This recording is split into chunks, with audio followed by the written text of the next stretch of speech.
Halo semua, kita jumpa lagi dalam lanjutan presentasi menguji doktrin Allah Tritunggal dan Saksi Yahova. Dipresentasikan Dr. Biantoro dan saya Bronsianto. Semoga damai sejahtera Allah menyertai kita. Dari presentasi lalu, ada 6 ayat yang didaras oleh Dr. Biantoro. 2 sudah selesai diuji. Kejadian pasal 1 dan Yohanes pasal 1.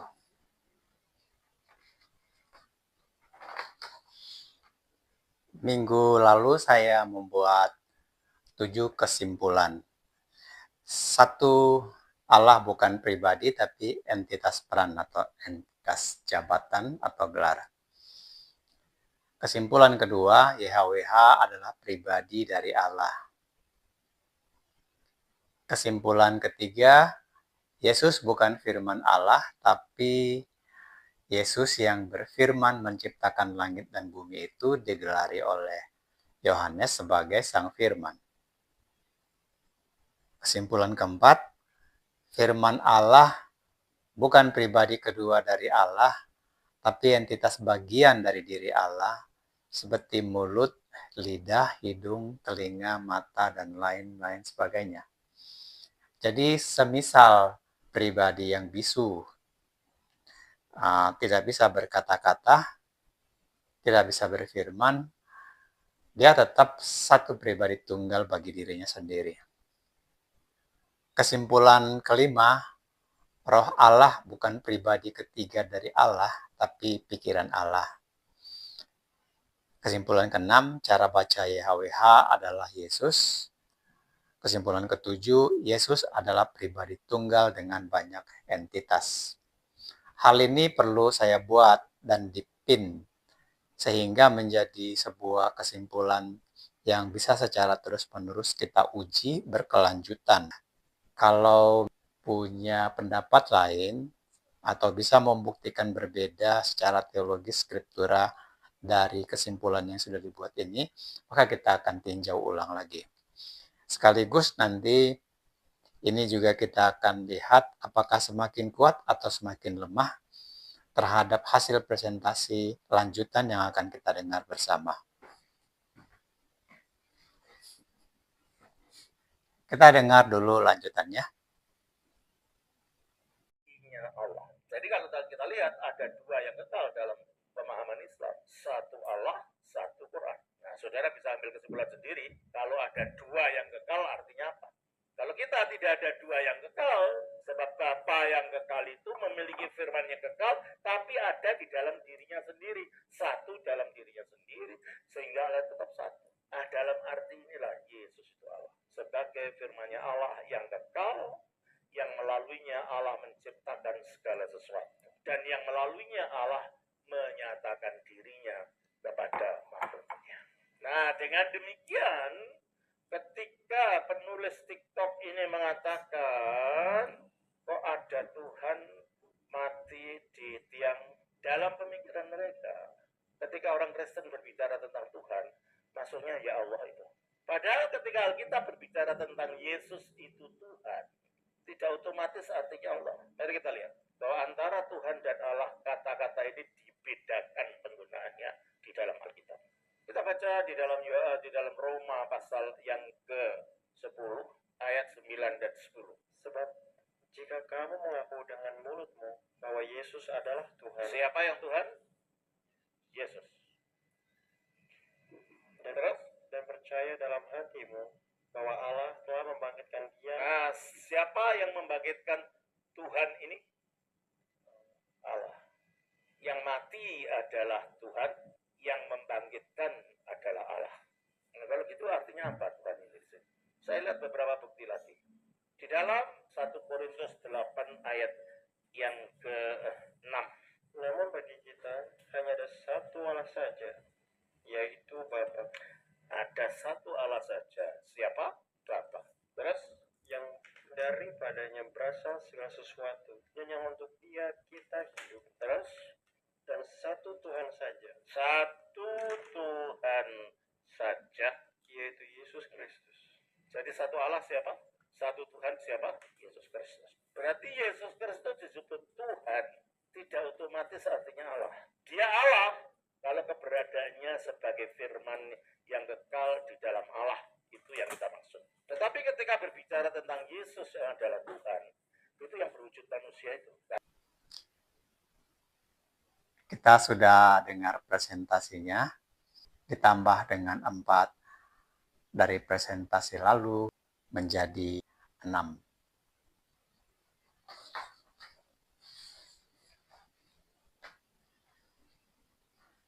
Ayat pertama 1 Korintus 8 ayat 6. Allah ialah Bapa, Yesus ialah Tuhan.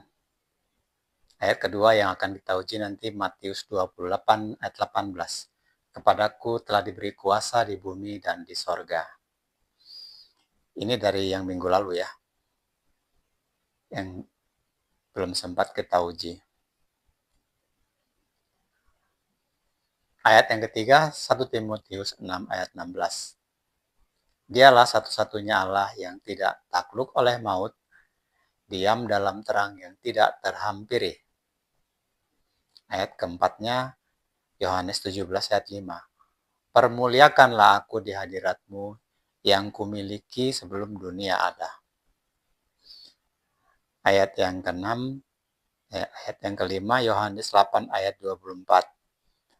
Kalau kamu mengasihi Bapa, maka engkau mengasihi aku, sebab aku datang dan keluar dari Bapa.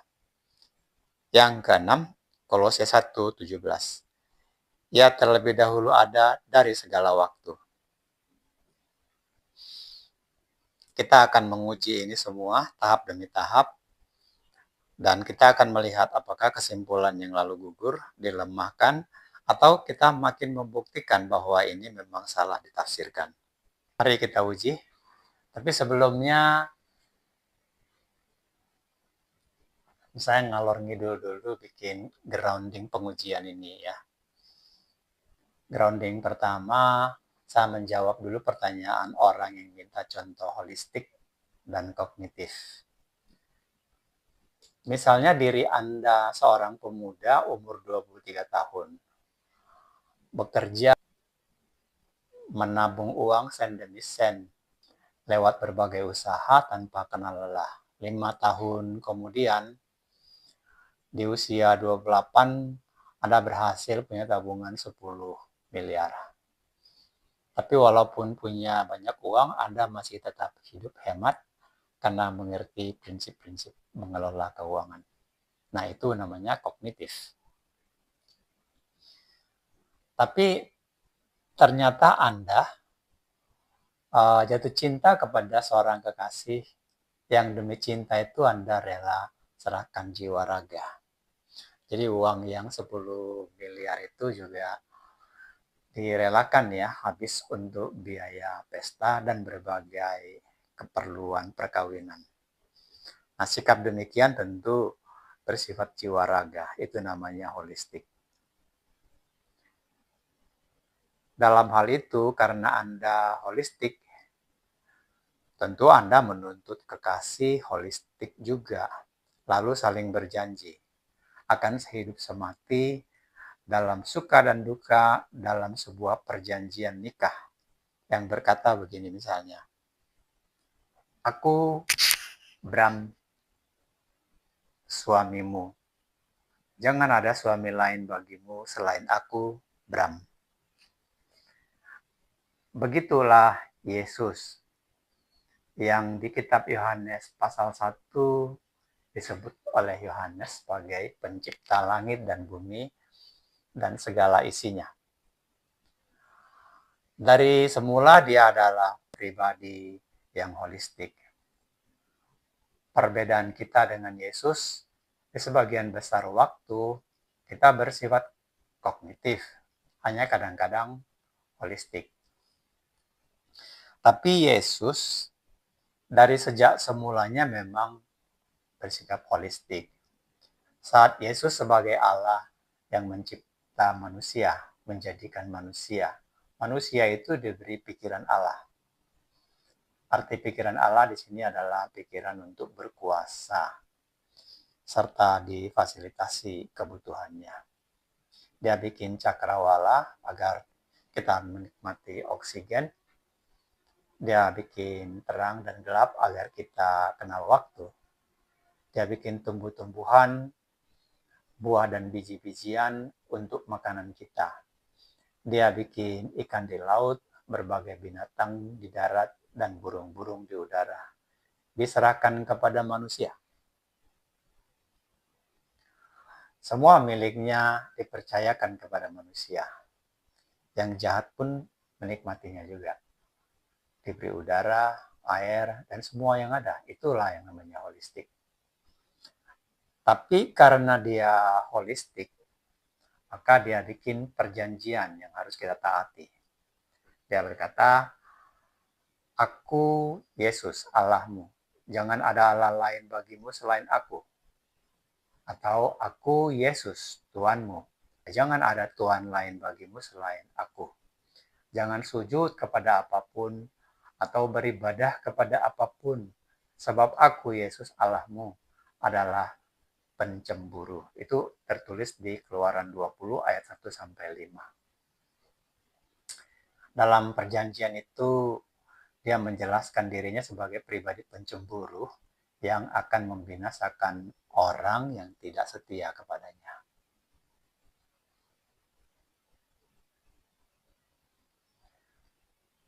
Grounding kedua.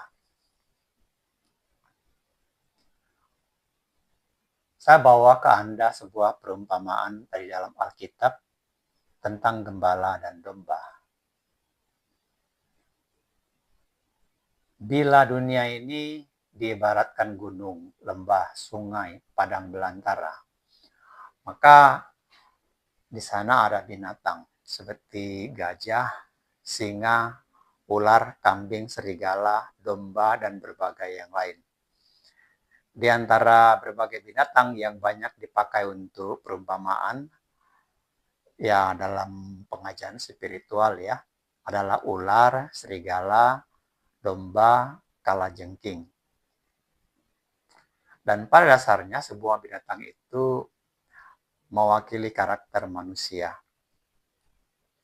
Domba itu mewakili karakter yang bagus. Bulunya bahan pakaian yang bagus untuk musim dingin. Susunya sumber nutrisi yang nikmat. Dagingnya sumber nutrisi yang lezat. Mudah dipelihara, tidak buas, tidak memangsa tuannya.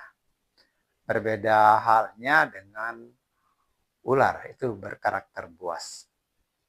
Suka memangsa sejenisnya, sesamanya. Ya, serigala juga buas. Kalajengking memang tidak buas, tapi beracun, mematikan. Semua yang kita bicarakan dalam bentuk perumpamaan ialah perkara roh atau doktrin yang pada dasarnya pikiran. Semua karakter itu ada di sekitar kita, bahkan ada di dalam diri kita. Jadi pada dasarnya kita yang diperingatkan agar tidak berlaku buas, sekaligus waspada terhadap perilaku buas yang ada di sekitar kita. Yesus adalah perumpamaan gembala. Kita yang mengikuti Yesus adalah domba. Domba itu dua kelompok. Pertama ialah yang sudah berhasil dikandangkan dan digembalakan. Satu kelompok lagi masih di luar kandang. Yohanes 10 ayat 16. Tapi kita yang sudah dikandangkan dan digembalakan, diingatkan oleh Yesus, juga oleh Yohanes, Paulus, Petrus, yang ditunjuk Yesus sebagai penjaga domba di generasinya, agar setelah kepergian mereka, kita harus hati-hati. Karena bisa jadi kita sesat masuk kandang serigala, atau serigala yang masuk ke kandang domba menyamar sebagai domba. Situasinya menjadi sangat ngeri. Karena kata Yesus, kesesatan itu sudah pasti terjadi, sudah dipastikan ada domba yang sesat. Ini adalah tentang sesat mengikuti ajaran tentunya kan. Dan sebagaimana Anda tahu, ajaran adalah roh, roh itu adalah pikiran. Jadi semua ini tentunya tentang pikiran atau isi pikiran. Itu grounding kedua.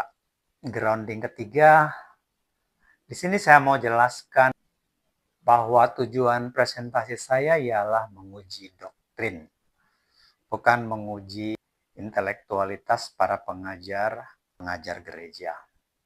Bukan membela atau melemahkan satu aliran gereja tertentu. Saya melakukan pengujian karena mengikuti nasihat Yesus, Maha Guru kita, Tuhan kita juga, sekaligus nanti jadi hakim kita juga, yaitu hakim yang berhak menentukan menerima atau menolak iman dan pengharapan kita untuk memperoleh keselamatan kekal di sorga. Dia sudah memastikan akan ada domba yang tersesat. Yang bila tersesat, ya berarti tidak akan sampai tujuan kan. Kalau sesat, lost in the jungle of Noah, ya tersesat entah di mana, yang pasti tidak sampai tujuan. Berarti gagal masuk surga atau ditolak oleh Yesus. Saya melakukan pengujian ini juga karena menuruti nasihat Yohanes, Paulus, Petrus, Yakobus, demi menjaga kawanan domba dari penyesat atau kesesatan yang tentu telah masuk dan dipastikan ada oleh Yesus, ada di tengah-tengah kita. Jadi biar jelas doktrin apa yang diuji, kita petakan dulu garis teologi sekte yang ada di tengah-tengah kita. Karena ini tentang kita dan di tengah-tengah kita. Satu, sekte Allah Tritunggal yang mengimani Yesus sebagai salah satu dari tiga Allah. Dua, sekte keesaan, oneness, Jesus only dan sejenisnya, yang mengimani Yesus sebagai Duit Tunggal. Sekalipun mengaku Yesus adalah pribadi dari Allah, tapi tidak juga percaya Yesus itu Allah yang tunggal. Mereka percaya Yesus itu dua pribadi. Hanya tidak menyebutnya dua pribadi, melainkan dui natur. Natur pertama adalah Yesus yang diam dalam terang, yang tidak terhampiri, dan satu-satunya Allah yang takluk kepada maut. Seperti yang ditulis oleh Paul dalam suratnya 1 Timotius 6 ayat 16 yang akan kita uji pada kesempatan berikutnya. Natur kedua adalah Yesus yang takluk oleh maut. Jadi pribadi pertama itulah yang membangkitkan pribadi kedua. Sebenarnya ini sama dengan Tritunggal, tapi beda judulnya. Kalau di dalam Tritunggal dikatakan Allah itu pribadi. Jadi ada tiga pribadi. Sementara di dalam keesaan dikatakan Allah itu bukan pribadi. Bagi saya itu benar. Jadi pribadi dari semuanya adalah Yesus. Hanya masalahnya keesaan mengatakan bahwa Yesus itu dui natur. Ini tentunya berkaitan dengan ayat-ayat yang doa di kayu salib, doa di Getsemane itu kan memang dua pribadi. Jadi penjelasannya mereka adalah dui natur. Ya, sama saja tapi berbeda judul. Sekte Saksi Yahova dan Mormon itu yang ketiga ya. itu mengimani Yesus sebagai ciptaan. Yesus itu hanya suruh-suruhan dari Yehowa atau Yahweh. Saya yang melakukan pengujian ini berlatar belakang iman Tritunggal. Ya, keesaan juga saya mengalami karismatis. Akhirnya mengimani Yesus Allah yang tunggal, monoteistik murni Israel yang diajarkan Musa dan Elia.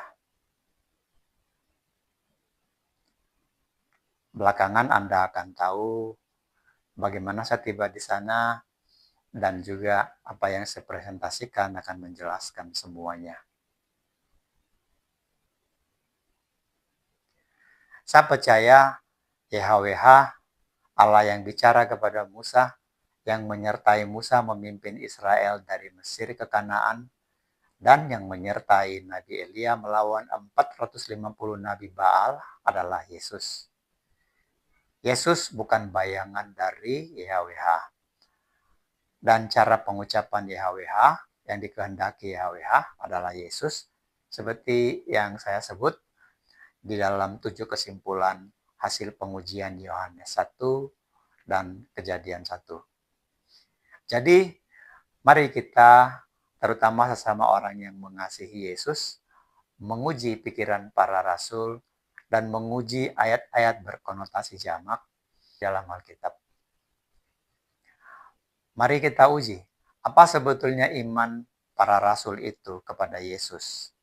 Jangan sampai kita menyangka mereka mengimani Yesus sebagai salah satu dari 3 pribadi Allah, ternyata Yesus itu Allah yang tunggal. Jangan sampai kita mengimani Yesus itu sebagai ciptaan dari Yehowa, seperti yang dipercayai saksi Yehowa, dan mengagungkan Yehowa, Yahweh. Ternyata Yesus yang kita pikir hanya jongos daripada Yehowa, maafkan pilihan kata saya, tapi tidak akan berbeda kan sebenarnya, disuruh-suruh gitu sampai korban kan sama aja sebenarnya, itu 2 kata yang sama diksinya walaupun misalnya nuansa sopannya berbeda.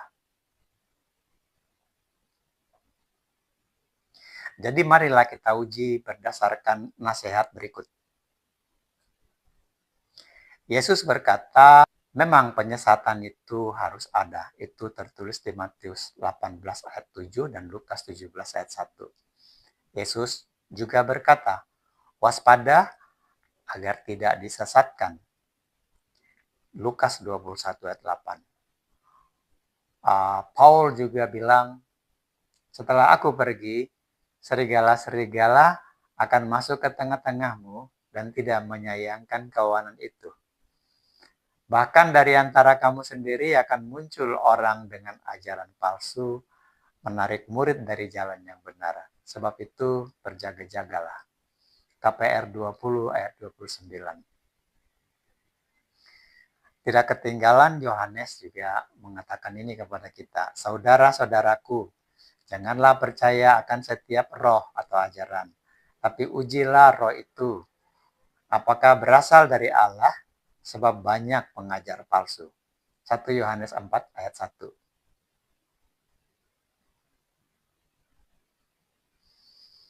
Oke, ngalor ngidulnya sudah selesai.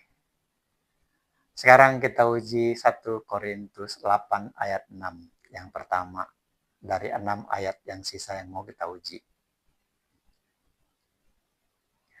Saya bacakan kepada Anda dari Alkitab LAI. Bunyinya begini. Bagi kita hanya ada satu Allah, yaitu Bapa yang darinya berasal segala sesuatu, dan untuk Dia kita hidup. Dan satu Tuhan saja, yaitu Yesus Kristus, yang olehnya segala sesuatu dijadikan, dan yang karena Dia kita hidup. Bunyi ucapan Paul di situ memang berkonotasi jamak. Jadi wajar para pengajar sekte Dwi Natur, Dwi Tunggal, Tritunggal, sekte Yehowa semua menggunakan ayat ini juga. Kadang-kadang di ayat tertentu mereka berbeda, tapi di ayat ini mereka satu, sama-sama sepakat menggunakannya, tapi kepentingannya beda-beda. Si Dwi Natur akan bilang ini Dwi Natur buktinya, si Tritunggal bilang, inilah buktinya Allah dan Tuhan itu berbeda, Yesus dan Allah itu tidak sama, yang seperti itu. Tapi apa sebetulnya pikiran Paul tentang Yesus? Pikiran apa yang sedang diajarkan Paulus kepada kita di situ? Saya berulang-ulang menyebut uji isi pikiran Paul agar langsung Anda rasa di dalam diri sendiri. Saat Anda mengajar anak, tentu yang Anda ajarkan adalah isi pikiran. Betul kan? Ya, begitulah Paul. Pasti yang diajarkan juga isi pikirannya. Jadi, dalam konteks pengujian, mari kita uji dengan dua cara.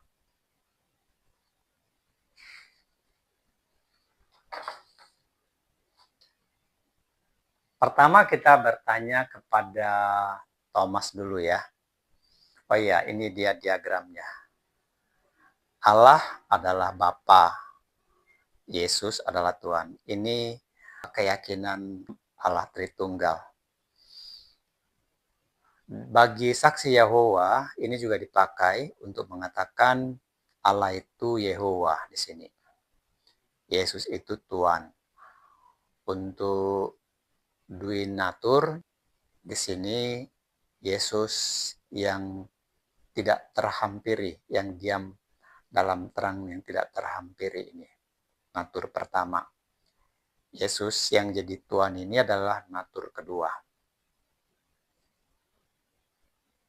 Dalam pengujian ini, apa sebenarnya isi pikiran Paul di dalam surat tersebut?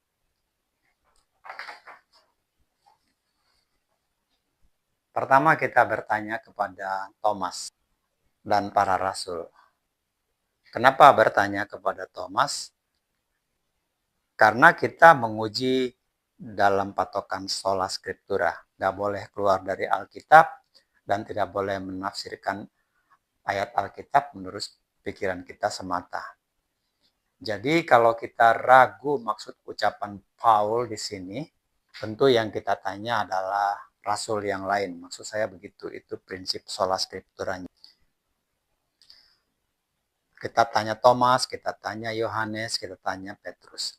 Soalnya mereka itu semua yang ditunjuk oleh Yesus jadi saksi Yesus. Yesus menasihati kita berdasar prinsip dua saksi barulah perkara atau perselisihan bisa diputuskan atau dibenarkan. Sebelumnya,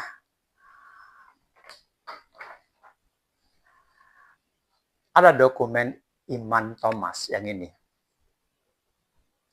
Tercatat di Yohanes 20 ayat 26. Ini disahkan oleh Yesus. Anno 33 Masehi disaksikan oleh 11 murid.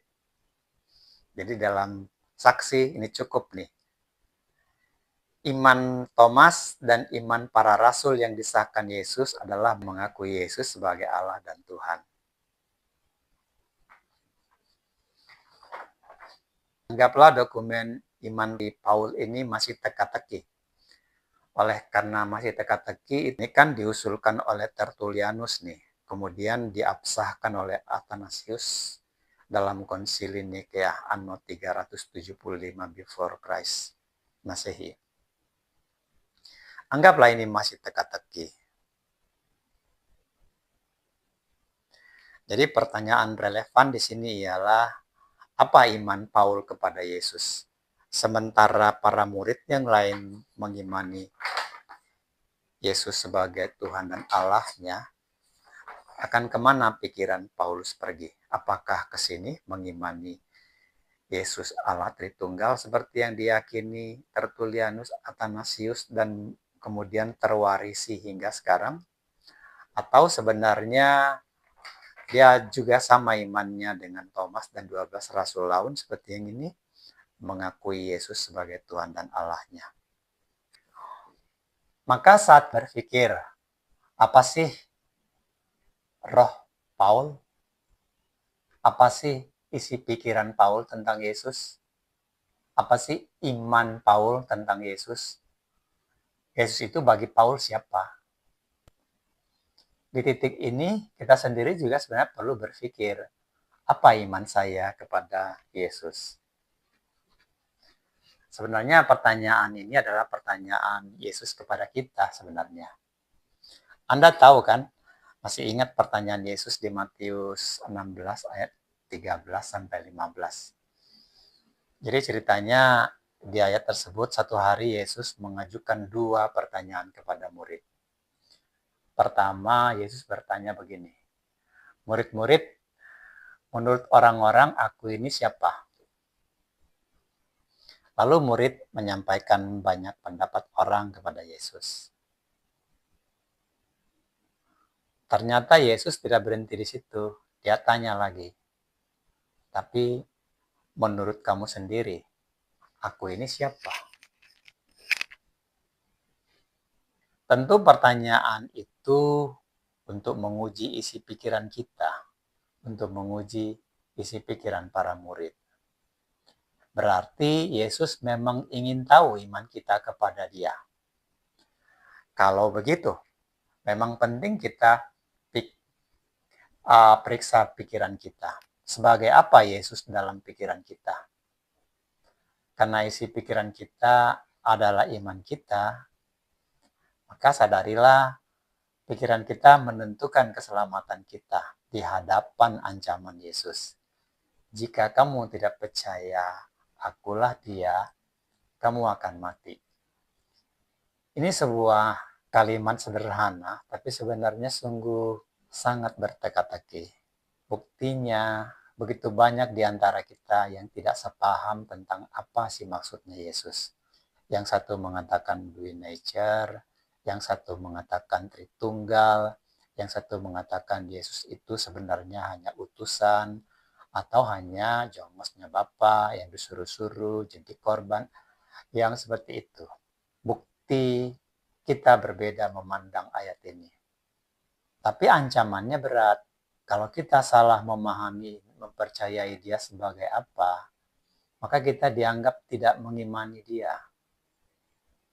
Salah mengimani Dia dianggap berdosa. Berdosa berarti ya kita imannya ditolak gitu loh. Kalau ditolak berarti kan ya nggak sampai tujuan. Seperti yang kita sebut dalam grounding tadi.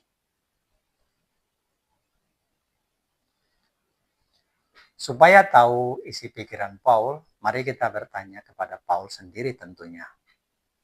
Kita pakai patokan sola scriptura, maka kita harus cari skripturanya di mana Paul menjelaskan pikirannya. Kalau Paul yang tulis, tentu Paul juga terangkan maksudnya. Oke, di sini saya bawa satu ayat di mana Paul menjelaskan pikirannya. Kita baca di Filipi 3 ayat 4-6. Saya bacakan buat Anda. Jika ada orang beriman kepada hal-hal lahiriah, aku nomor 1. Aku disunat hari ke-8 dari bangsa Israel, suku Benyamin, orang Ibrani asli. Tentang pendirian terkait Taurat, aku Farisi. Tentang kegiatan, aku penganiaya jemaat. Tentang kebenaran mentaati Taurat, aku tidak bercacat. Itulah roh Paulus. Dari keterangannya sendiri, dia pribadi yang melakukan semua perintah agama tanpa kalah dari siapapun. Dia perhatikan akidah agama, menjauhi makanan haram, menghafal isi kitab suci mereka, dengan level yang tidak kalah dari siapapun. Ia seorang fundamentalis karena dia sebutkan dia sendiri adalah penganiaya. Dia ini adalah pribadi yang siap bikin bubar ibadah orang lain. Siap bakar-bakar gereja, bahkan siap menganiaya kafir. Itu Paulus nih.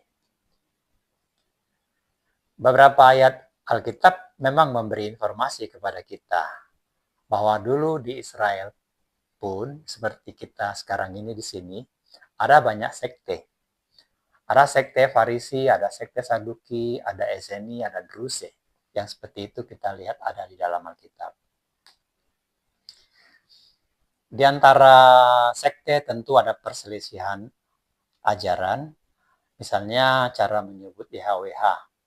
Ada yang sebut Jehovah, tapi yang lain bilang bukan, itu Yehowa. Ada yang lain klaim lebih benar lagi bilang Yahweh. Yang seperti itu pasti ada di sekitar kita sekarang. Tapi ternyata dulu pun itu ada. Biasanya di tiap sekte kan ada apologet semacam itulah dan aktivisnya ada. Jadi Paul ini aktivis Yahudi. Aktivis Yahudi Farisi ini. Dia kejam terhadap Kristen. Nah, Kristen itu adalah salah satu sekte Yahudi. Jadi satu hari dia minta surat kuasa dari ketua Mahkamah Agama untuk dibawa ke Damsyik. Saat itu di Damsyik banyak Yahudi beralih percaya kepada Yesus. Jadi mau dicelakai sama Paul dan laskar-laskar Yahudinya.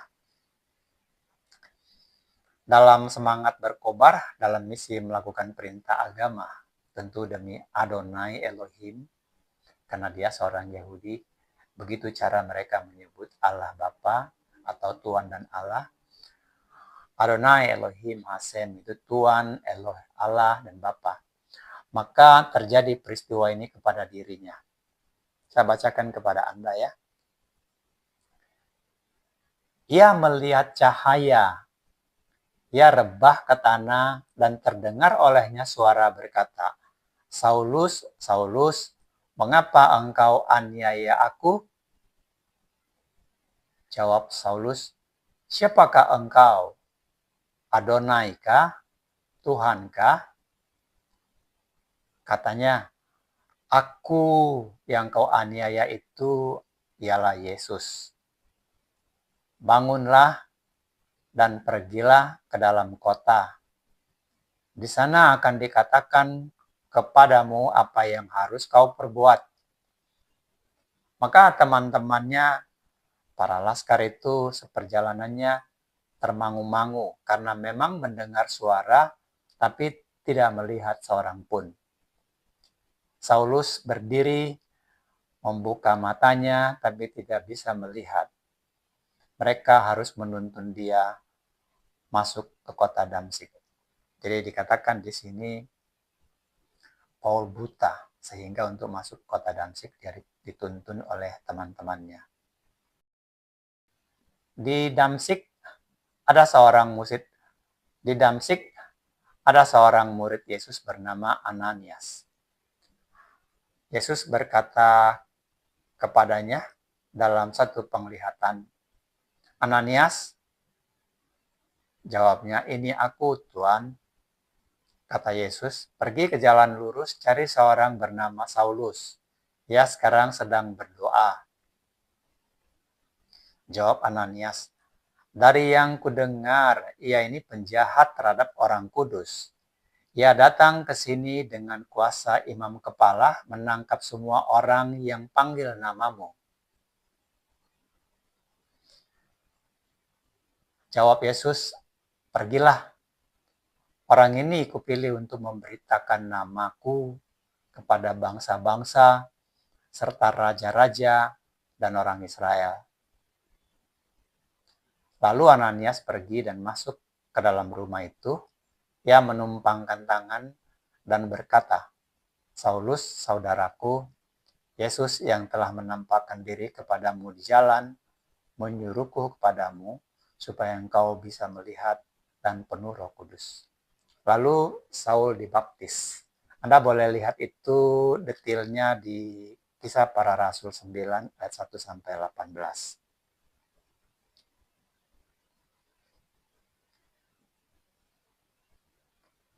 Kejadian yang dialami Saul tentu pesan penting buat sekte Tritunggal dan sekte Yahowa.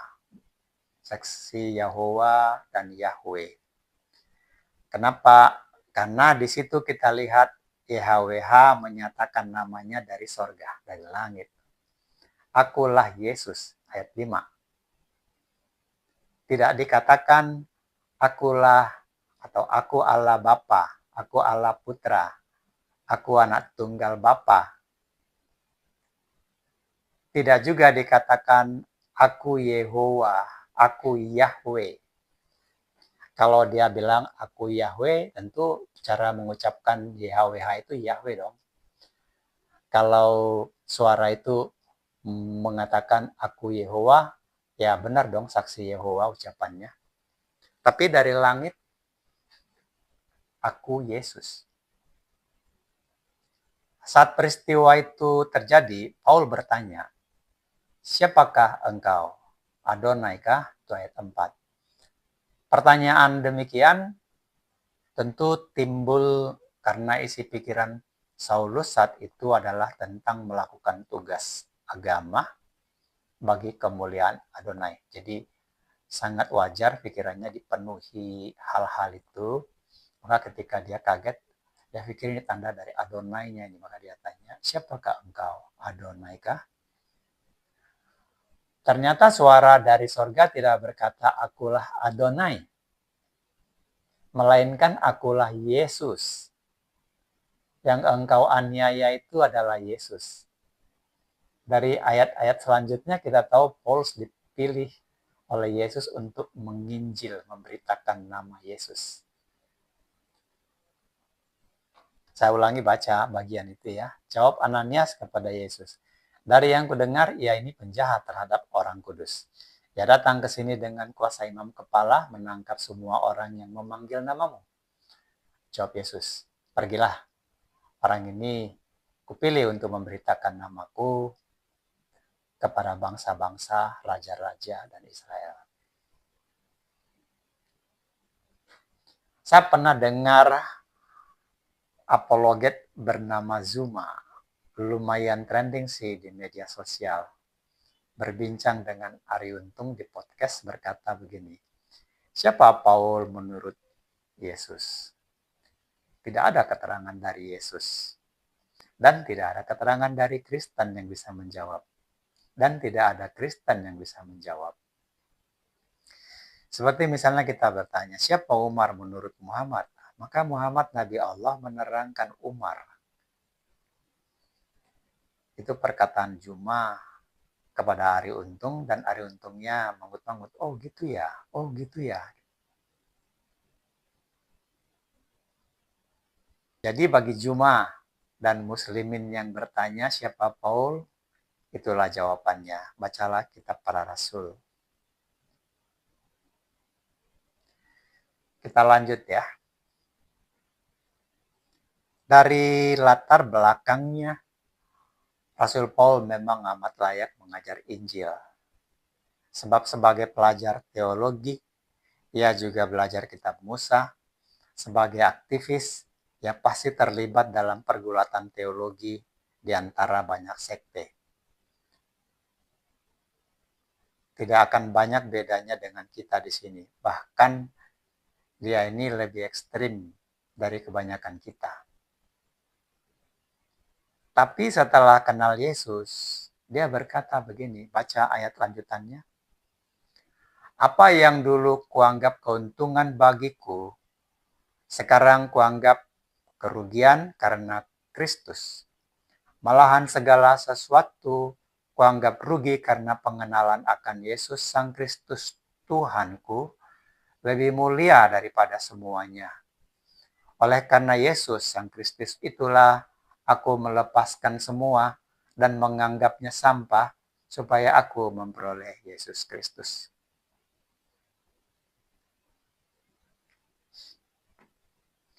Kepada siapa Paul berkata begitu? Tentu pertama kepada keluarganya. Kedua kepada kawan-kawannya, laskar aktivis Yahudi. Seperti di Indonesia misalnya, kalau seorang pemimpin laskar di sini yang diikuti ribuan orang tuh, kalau dia berubah pikiran, tentu ditanya banyak orang, kenapa bro? Kenapa bro? What happened to you? Kenapa? Kenapa Pak? Kenapa? Ya macam-macam lah gitu, pasti ditanyain. Paul menjawab pertanyaan itu begini. Bro, setelah kenal Yesus, maka semua debat teologi bagiku sudah berakhir. Debat entitas kuanggap sampah, kubuang kulit-kulit. Itu hanya bungkus-bungkusnya saja, aku cuma mau isinya, Yesus. Maksud saya itu sampah teologi. Itulah siapa Paul. Di titik ini kita jadi mengerti juga dong ucapan Yesus waktu berkata, Akulah dia, aku melihat Bapa. Bila tak percaya, maka kamu akan mati dalam dosamu. Sekalian jadi mengerti bahwa Allah, Adonai, Elohim, Hasem, Sang Firman, dan segala macam entitas lain itu kulit saja. Kita bisa mengerti sekarang bahwa seperti kita tahu di berbagai budaya, misalnya orang menamainya Sang Hyang Widi, ada yang Sang Maharaja, ada yang di Tapanuli ada orang menyebutnya Debata Mula Jadi, di ya macam-macam. Kalau di Arab tentu Allah, dan di Israel sana mereka menyebutnya Adonai, Elohim. Dari sorga nggak muncul satupun entitas. Dari sorga cuma disebutkan satu nama. Yang olehnya kita selamat. Hanya nama Yesus. Jadi buat kaum saksi Yahova, kalau kita mau bicara teologi sola scriptura, bagaimana cara mengucapkan YHWH, Anda tinggal mau percaya tidak kepada Paul, atau Anda bilang Paul ini penipu gitu. Anda nggak akan bisa katakan demikian. Kenapa? Karena 2 kali dari sorga datang. 1, Gabriel juga mengatakan hal yang sama.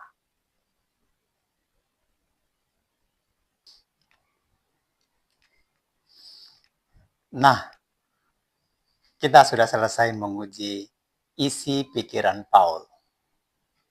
Kita sudah beres menguji pikirannya kan?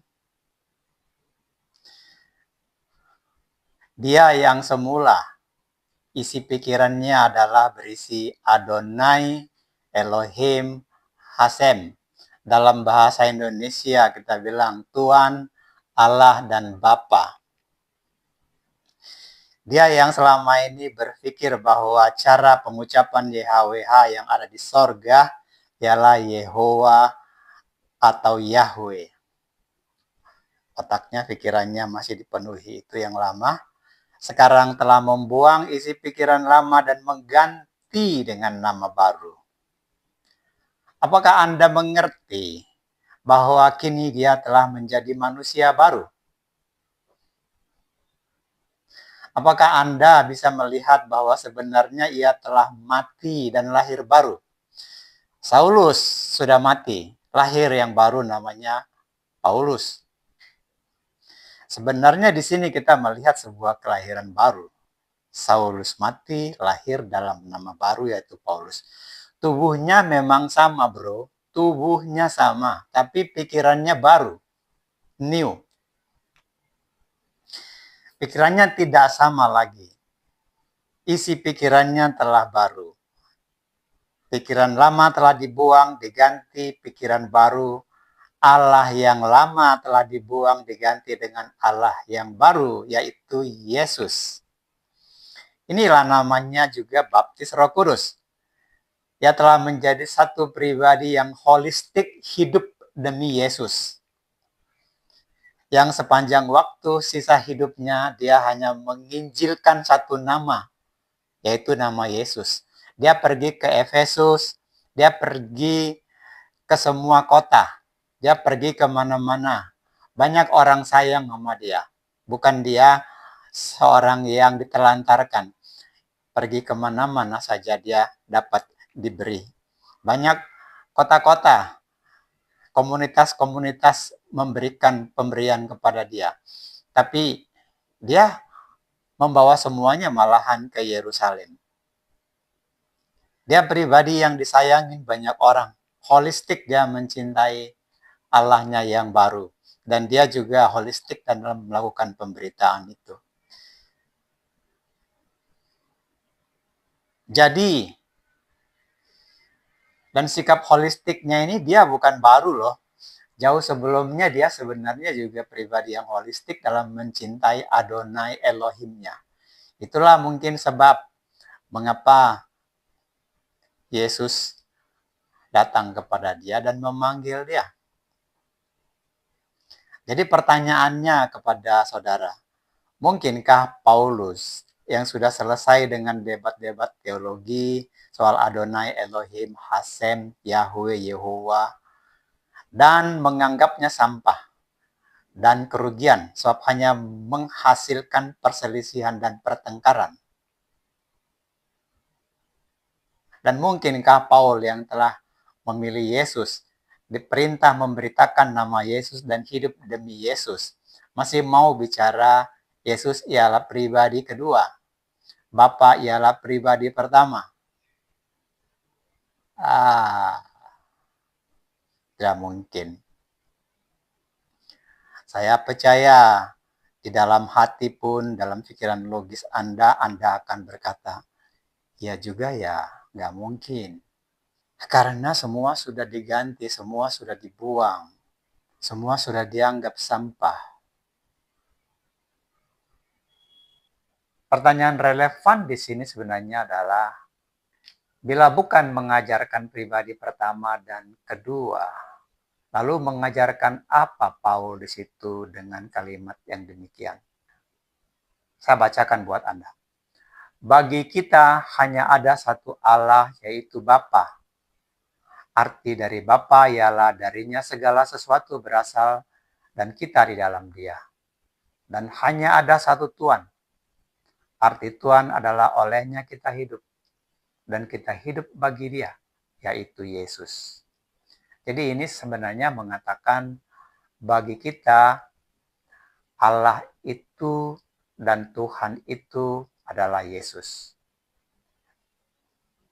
Kan Allah dan Bapa ini kan satu kata yang sama, bersinonim itu, yaitu Allah pencipta. Bapa artinya sumber segala sesuatu atau dari sumber awal. Itu sinonim. Nanti kita akan lihat beda Tuhan dan Allah. Kita akan lihat perbedaannya lebih daripada yang dimaknai oleh ajaran Tritunggal seperti yang sudah kita dengar dalam presentasi Dr. Biantoro. Tapi berdasarkan skriptura berarti maksud Paul di situ sebenarnya sama dengan pengakuan iman Thomas dan para rasul di hadapan Yesus. Mereka itu seiman mengimani Yesus sebagai Tuhan dan Allah. Jadi Allah segala Allah, Tuhan segala Tuhan mereka adalah Yesus. Di situ sebenarnya.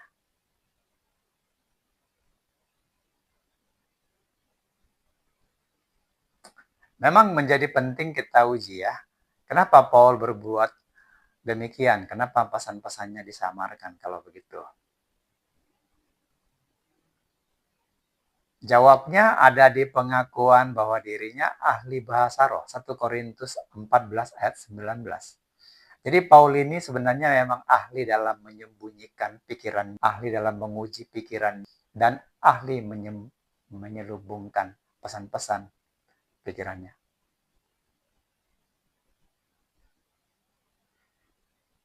Paul memang sengaja berbuat demikian. Kalau kita lihat tulisannya Yohanes, sebenarnya Yohanes, Petrus, Yakobus sama. Mereka membuat pesan-pesan mereka secara terselubung. Mereka menyamarkan isi pikiran mereka dengan selubung bahasa. Itu yang saya sebut dengan pesan tersandi. Dan kita diuji oleh mereka. Jadi bisakah kita melihat pesan tersandi atau pesan yang terselubung yang mereka buat dalam pesan-pesan mereka? Ya kalau kita murid, kita bisa melihatnya. Ada rahasianya nanti. Mungkin akan saya bagikan rahasianya dalam kesempatan yang berbeda. Sekarang kita terusin dulu.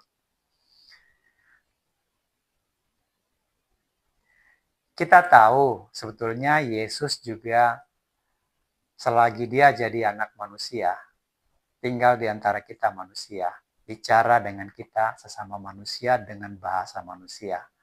Dia juga berkata-kata pakai kata-kata kiasan kan. Kata kiasan itu kan artinya bahasa yang terselubung juga kan, atau dark saying gitu kan.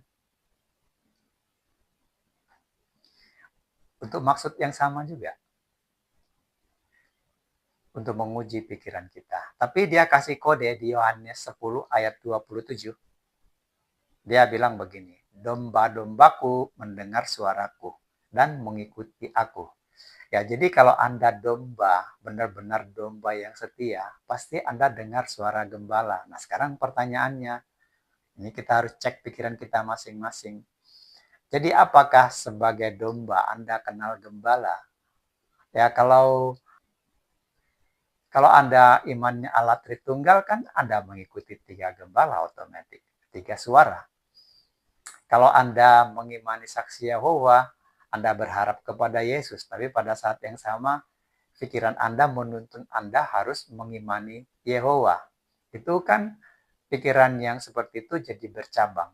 Nggak bisa lah Anda mengikuti Yesus secara murni. Yesus itu hanya salah satu dari yang Anda ikuti. Implikasi atau konsekuensi dari iman Tritunggal atau Dwitunggal, Dwinature ya begitu. Ini bermain di pikiran. Dan seperti yang tadi, hati-hati. Karena isi pikiran kita kepada Yesus harus tepat. Karena kalau tidak, dia sudah ancam. Di satu sisi lain saya mau beritahu bahwa maksud pesan terselubung itu sebenarnya juga bertujuan agar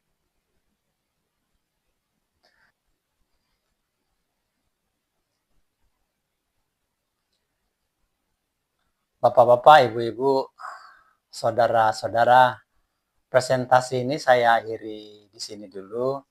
Uji pikiran Paul di 1 Korintus 8 ayat 6 memang belum selesai. Kita lanjut minggu depan. Minggu depan saya perlihatkan kepada Anda kesaksian Paulus di mana dia secara jelas mengatakan Yesus itu adalah Allah Bapa itu sendiri. Saya tidak ngarang tuh. Anda sudah baca mungkin bagian itu tapi nggak ngerti karena masih terselubung. Jadi saya bagian menolong Anda untuk menyingkapkannya. Minggu depan Anda akan melihatnya. Anda akan lihat di mana Paul mengatakan Yesus adalah Allah Sang Bapa itu 100% sola scriptura. Tidak ada tafsir-tafsir. Sebagai penutup di bagian ini saya sampaikan kepada para teruna Kristen, kepada para teruna terutama. Tugas dari Yesus kepada Yehezkiel untuk menjaga Israel di generasinya. Jangan lupa, di generasinya. Allah memang selalu menugaskan orang di generasinya. Yang tertulis di Yehezkiel 33 ayat 1-22 adalah tugas yang sama kepada kita di generasi ini. Yesus berkata kepada Yehezkiel begini, "Hai anak manusia, Aku tetapkan engkau jadi penjaga kaum Israel.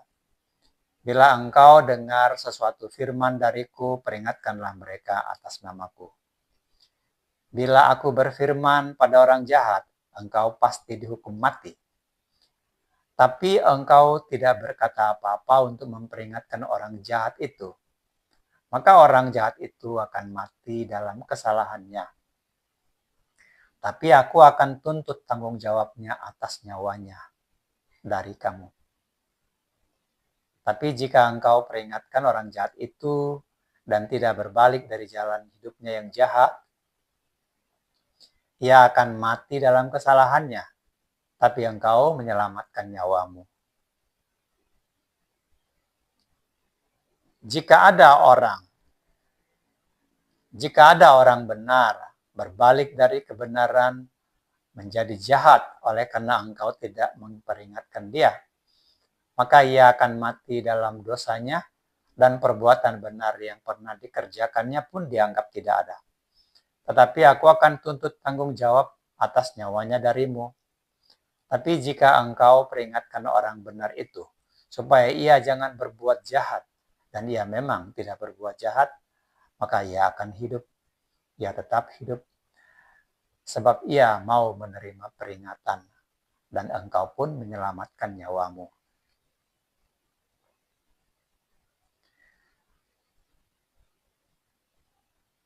Para rasul telah melaksanakan tugas mereka di generasinya.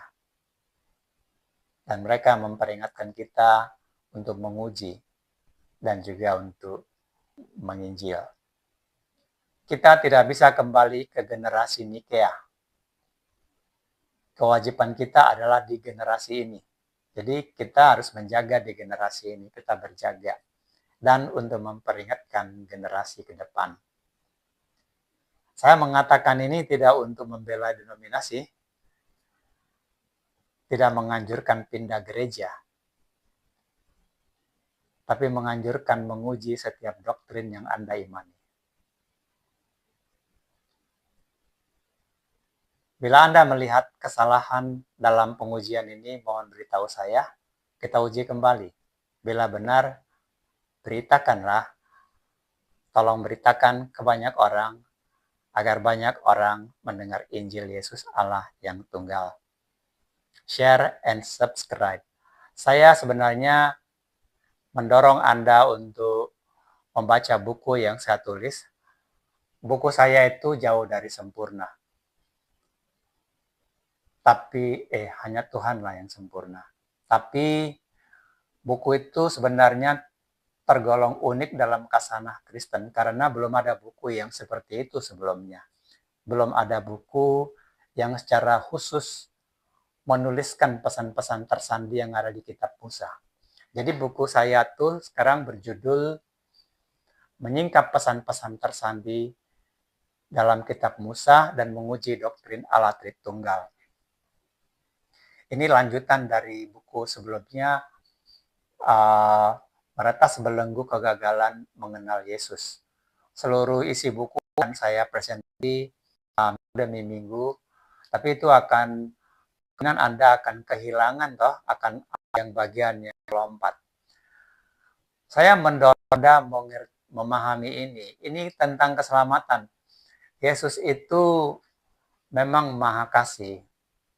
Tapi kan dia dalam Maha Kasihnya itu sudah menentukan jalannya. Ada perjanjian yang harus kita pegang.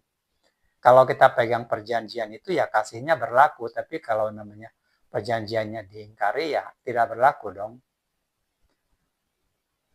Jangan lupa dong, walaupun kalimat itu sederhana berkata, kalau engkau tidak percaya akulah dia, engkau mati, itu sangat kejam sebenarnya. Allah itu dingin, dia holistik. Dia datang, itu holistik, karena memang benar-benar dia tidak bisa ingkari hukumnya. Nah, masa dia akan cabut, kau akan binasa, terus di-cancel, kau akan binasanya. Nggak mungkin itu. Sampai jumpa minggu depan.